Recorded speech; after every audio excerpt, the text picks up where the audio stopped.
The lord. దేవుని పరిశుద్ధ నామమున మహిమ కలుగును గాక.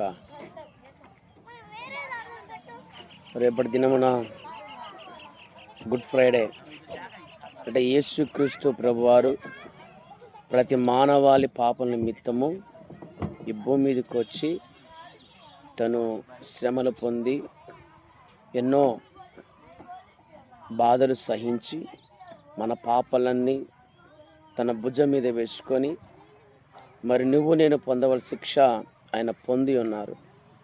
రేపటి దినమున జ్ఞాపకం చేసుకుంటున్నాం. హల్లెలూయా. అయితే చాలామంది దీన్ని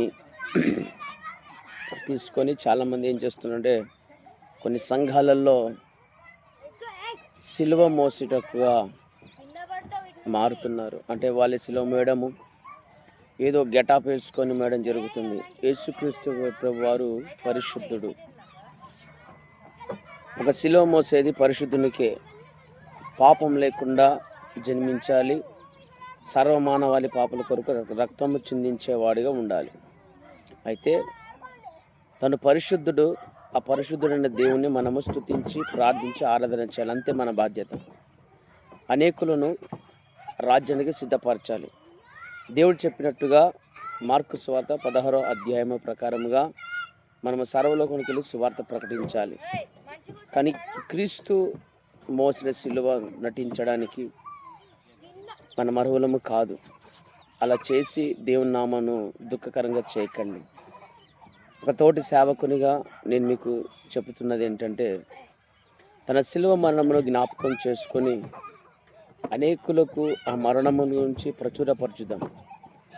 కానీ సిలువ మోసి ఆ సిలువ ఎటువంటి వాడు మోస్తున్నాడో తెలియదు, అక్రమ సంబంధం గల వాడు మోస్తున్నాడో తెలియదు, సాయంత్రం లేచి బ్రాండ్ షాపులో కూర్చునేవాడు మోస్తున్నాడో తెలియదు,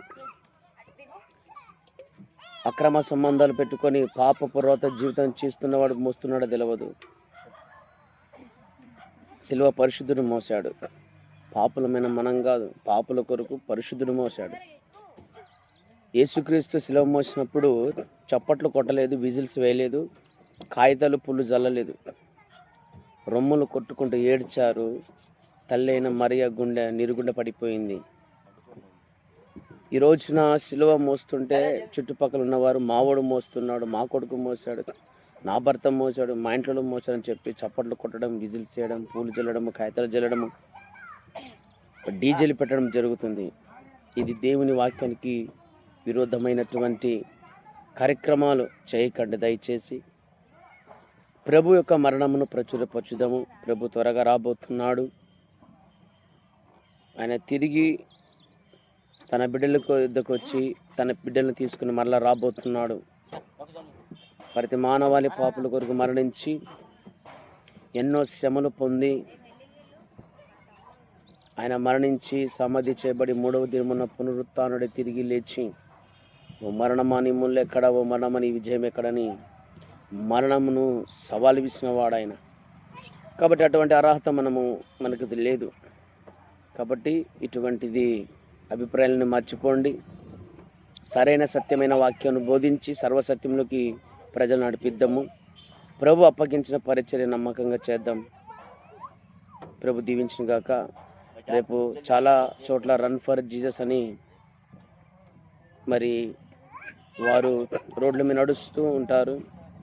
దానికి క్యాపులు అమ్ముకుంటున్నారు, టీషర్ట్స్ అమ్ముకుంటున్నారు, ఇంకా ఏదైనా ఇంకా ఏం అమ్ముకుంటారో తెలియదు. కానీ సంఘాలలో వ్యాపార ప్రియులుగా చేస్తున్నారు, మందిరాలను వ్యాపార ప్రియులుగా చేస్తున్నారు.